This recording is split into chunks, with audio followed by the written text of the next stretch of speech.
Hello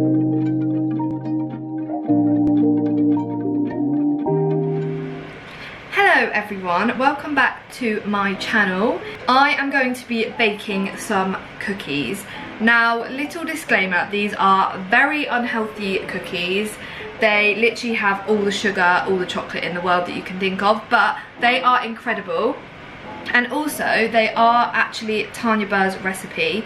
However, I just absolutely love the cookies and I thought I'd make a video while I was making them.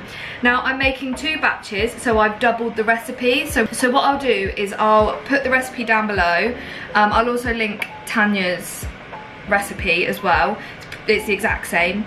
And what I'll do is I'll put the measurements to make 1 batch. So yeah, without further ado, let's get on to the baking video. So first things first, I have set my oven to 200 degrees Celsius. This is a fan oven.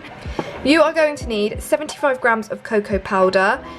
Remember, I've doubled all of this, so this doesn't look like 75 grams because I've doubled it. So I've actually got 150 in here. You need 275 grams of self-raising flour, 300 grams of caster sugar, 200 grams of unsalted butter. Again, this is not 200 grams, this is 400 grams. 2 eggs, 1 if you are just doing 1 batch. And then you also need 1 bar of white chocolate and 1 bar of milk chocolate. I've got a bit more than that, again, because I'm doubling the recipe. So I've got Milky Bar buttons and Milky Bar bar, dairy milk buttons, and a milk chocolate bar. And that's pretty much everything you need. Okay, so my hands are all washed.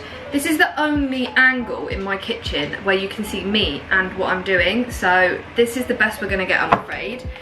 But first, what we need to do is cream together the butter and the sugar until it's light and fluffy. So I don't have a nice fancy standalone mixer, so I've just got a hand one that I'm going to be using.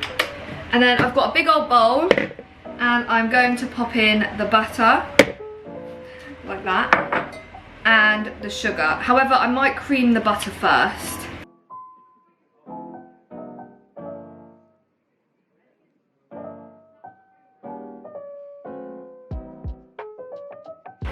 Okay, make sure your butter is at room temperature, otherwise you're not going to be able to mix it. And then I'm going to add in the sugar, which is caster sugar. Shove it all in.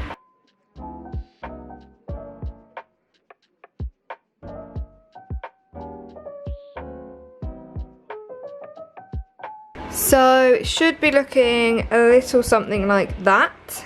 And what I'm going to do next is add in both of the eggs. The original recipe only calls for 1, but because I'm doubling, I'm putting in 2.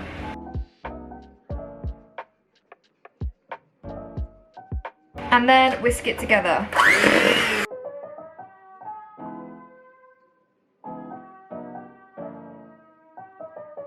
So I've now got to add in the dry ingredients, but I'm going to use a spatula to mix it, just because I don't want the flour and the cocoa powder to like go everywhere basically. So I'm going to add in the self-raising flour bit at a time and then mix it all together. And then after that I will add in the cocoa powder.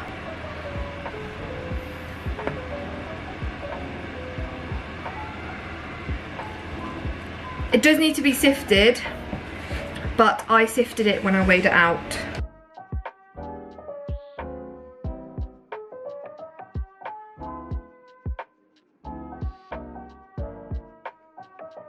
It's going to be really thick because you have got to make a cookie dough. So you've got to get your muscles out.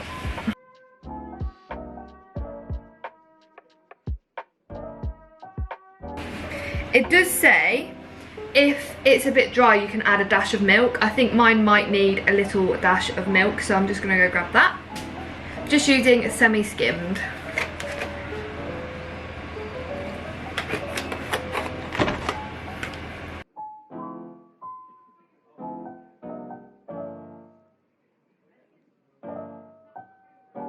Right, I'm gonna add the cocoa powder. I'm gonna do a little bit at a time.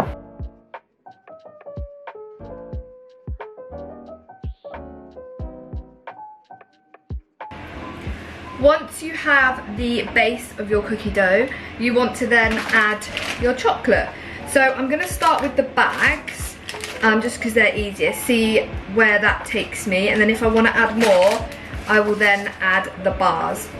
So you want to use, I've switched to a wooden spoon because the mixture is very tough. So if you have an electric whisk, so if you have a standalone electric mixer, then 100% I recommend using that, because my arm is absolutely killing me. But if not, then you've just got to get your muscles out basically. So I'm going to start with my white Milky Bar white chocolate chunks and pour them in, and then mix it with a wooden spoon.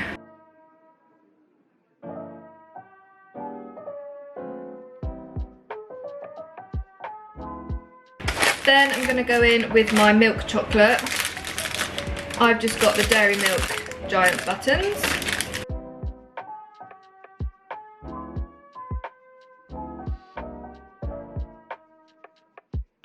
I want them to be quite chocolatey, so I'm going to add a little bit more white chocolate.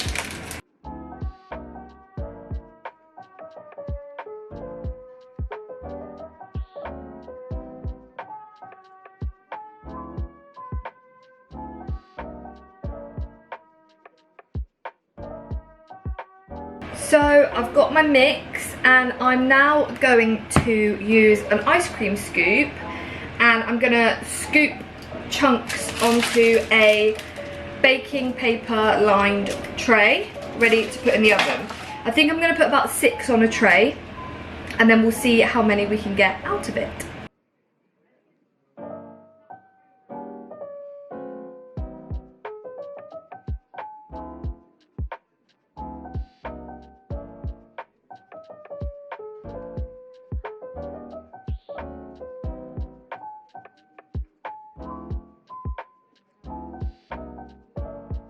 Right, I'm gonna pop some chunks of milk chocolate on the top, just so that there's more chocolate in there.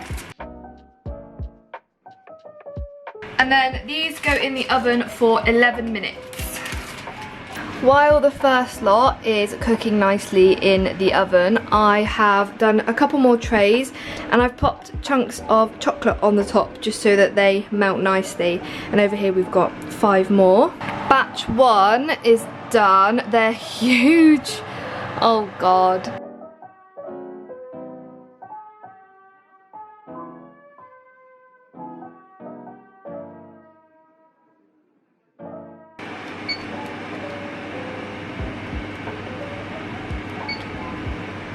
Now, with your cookies, you're not going to think they're done because they do still look a bit flimsy, but when they cool, they go harder. So you don't want to overcook them. Literally 11 minutes is the perfect time. Take them out and leave them to cool for an hour on the side before you even try to move them, because if you see, they're still really spongy. So leave them there to cool, and then I promise you they will harden and then be gooey in the middle.